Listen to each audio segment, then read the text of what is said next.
What is up, Bucko Nation? Welcome to Pirates Live 4-2. I'm Mason Pesky, your host. Tonight we are going to discuss the Pirates' 8-6 loss at the hands of the Los Angeles Dodgers. So let's talk some baseball here real quick for you guys, and then we'll call it a night. First off, I do just want to say a couple quick things as I'm going to sort through this folder here while we talk because it's gotten a little more cluttered than I would have liked, but it'll take all 30 seconds. But first off, I just want to say real quick, this was an extremely long series. All the games went rather longer this series than I would have hoped for. So, yeah, it was definitely a little more chaotic and interesting than one would suspect. So I will just say that here before we get started. So, yeah, it was definitely a chaotic series, that's for sure. Anyway, let's get into it now. Starting off in the third inning, the first two innings, obviously no scoring. Pitching went well, first two innings. But in the third inning, things started to get a little rough with Shohei Ohtani hitting a home run to right center field, giving the Dodgers a 1-0 lead. Things unfortunately did not get better from there for the Pirates, as in the third inning as well. Kyle Tucker singled to left field, scoring Freddie Freeman and Andy Paez, and sending Max Muncy to third base. This was definitely interesting for sure. So it's 3-0 Dodgers. Then in the top of the fourth, Freddie Freeman singles to left field, scoring Shohei and sending Paez to third base. This now makes it 4-0. Fifth inning now. Paez scores on a Mitch Keller wild pitch. This was not good at all. This sends Betts to second on the wild pitch and Freeman to third. So it's 5-0 midway through the fourth. Keller's darn near at 100 pitches. I'm surprised, to be honest, that he didn't hit 100 pitches in this one. So that was definitely interesting, crazy, and concerning for sure. I was not happy in the least about that whole debacle and situation. That did not make me feel very good at the end of the day. That is for sure as I start to move everything. But anyway, back to this now. This, I think I got moved. So yeah. Anyway, bottom of the fifth is when things get a little better. It's kind of stagnant here still. It is 5-0 until Rafael Flores Jr., congratulations to him, hits his first Major League home run to center field. This makes it a 5-1 game. Also in the fifth, that wasn't all, though, for the fifth inning. The fifth inning gave all Pirate fans, I think, a glimpse of hope and some jubilation throughout the night. Actually, it was the only jubilation, unfortunately, we would have because after that, it wasn't good at all. We only scored 2 runs the rest of the game, and unfortunately, that was not enough. The next big thing for the Pirates came when Brandon Bilal hit a home run to make it 5-3. This scored him and Nicky G, so you feel in this game now for sure. It's down from 5-0 to 5-3. That's huge. Then in the bottom of the fifth, Spencer Horwitz singles to right field. This scores B-Ray and sends O'Hearn to third. It's 5-4. We're right there. We're right knocking on the doorstep. I'm feeling really good. We're doing a great job. I'm super happy. That's for sure. But after that, things didn't get very good. Well, they didn't get bad, but they certainly didn't get better. It got worse in some regards, for sure. So it's 5-4 heading into the seventh, and this is when things got ugly. Miguel Rojas grounds into a fielder's choice to second, scoring Alex Call. This makes it 6-4. Also in the seventh, Evan Sisk, surprisingly. It was surprisingly. He's been great this year, so it was a little surprising. Throws a wild pitch. This scores Dalton Rushing, sending Espinal to second on this wild pitch. Rojas makes it to third. It is now 7-4 Dodgers. So then, the scoring unfortunately does not stop for the Dodgers, though. It stops for the seventh inning for the Dodgers, but not overall. Top of the eighth, Rojas hits a sacrifice fly to left field, scoring Kyle Tucker. It's now 8-4. But the scoring was done for the Dodgers at this point, but not for the Pirates, as Jake Mangum doubles to center field, scoring Tyler Callahan, who he had an awesome series, winning us that game last night and coming in tonight and playing good. I think now that Cruz, unfortunately, is out 4 to 6 weeks, and we still probably have another 2 to 3 weeks until Connor Griffin comes back. I think you need to give Callahan some opportunities here, and hopefully he can prove his spot because he is a talented player, and I'd like to see him play more, so you gotta do that. But anyway, Mangum's double scoring Callahan, it's 8-5. And then Flores doubles to right, scoring Jake Mangum. It is now 8-6. And unfortunately, we did have Lau, or no, not Lau, I'm sorry. We did have Reynolds, Reynolds, O'Hearn, and Horowitz all up against Tanner Scott. Unfortunately, he did set the door down, giving the Dodgers an 8-6 win.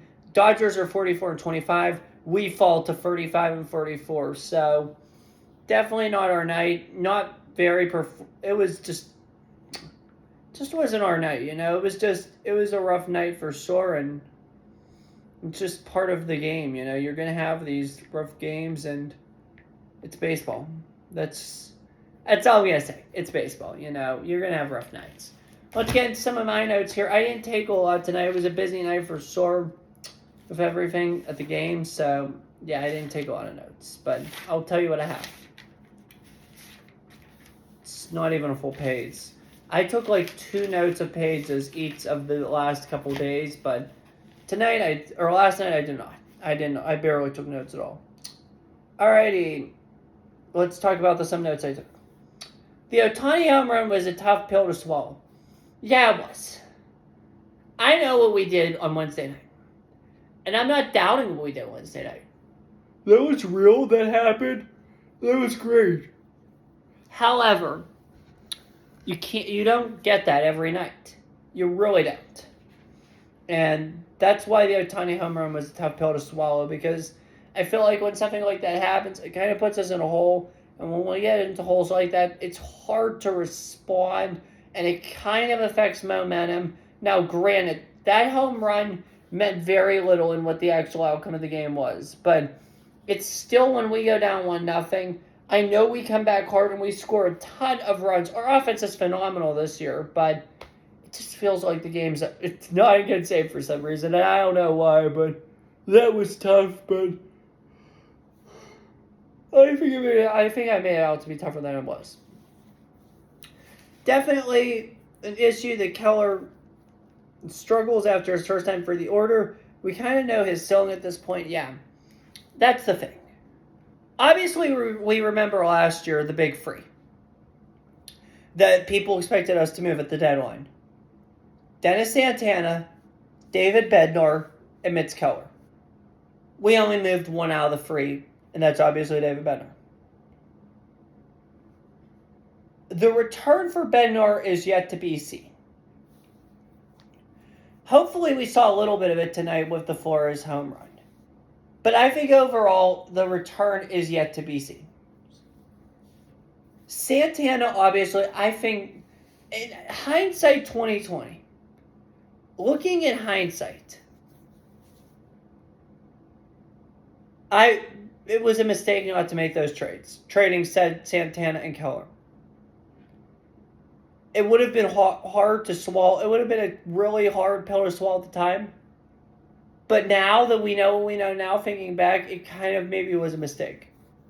And here's why I say Keller.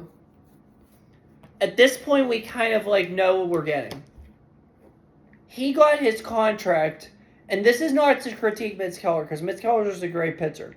He got his contract in the middle of the rebuild. When it was 2022. Here, let me get the exact date for you. It was when he was solo. Not solo, single, not having a girlfriend or a significant other. I meant solo, he was the ace of the rotation, and there was no doubt about it. Hang on, let's see when this contract was. It was in 2023, and it'll keep him under control until 2024. February 23rd, 2024. And he got the opening day nod this day, likely his last with the Pirates. But Silton let him know the news, obviously, and he's meant to be the ace of the rotation back then. This is obviously before Paul Skeens. Mitch Keller just Mitch Keller turned 30 on April 4th. He's been with us since 2019. He's been very good here. However, I feel like we're getting to the point, or if not at the point, where you're going to unfortunately start to see a slow and steady decline in his production. Hence, he's third in our rotation and not first. A lot of other teams would love to have Mitch Keller. I love Mitch Keller, and he's done nothing but great things as a Pirate. However, if somebody calls Cherington in 6 weeks, 7 weeks, whenever it is, or this winter, I think you have to at least entertain it. Just because of your financials, they're not that bad, but I'm just saying in general. Your financials, as I start to get ready for bed, your financials, for the first time I said that, and production.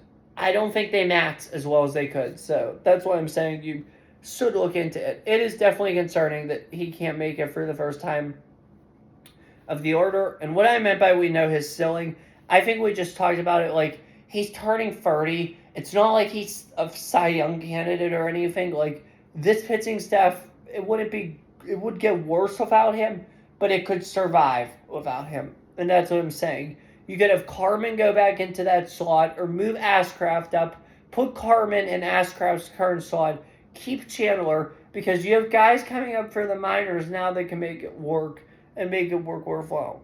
So, I mean, if you want to make it work, fine. If not, no big deal. Oh, well, no big deal. I just think you need to be open to anything and everything regarding Mets at the trade deadline and the offseason. I don't understand what happened to Mitch Keller and why this pitching staff as a whole. It's not just Keller, it is the pitching staff as a whole. And this is where I think the move to fire Marine really sucked. Marine was awesome here. This pitching staff was cooking last year. And I was genuinely shocked that he was fired, Marine. I thought Marine did a great job here and deserves a lot of credit for what he has done. And he's done good in Cincinnati too, I think. You got to look big picture. You got to start looking big picture because right now we're not looking big picture and it's really freaking backfiring. I'm not happy about this at all. Not happy about this at all. I'm just going to be honest with you. It's backfiring. You got to do something. You just got to do something.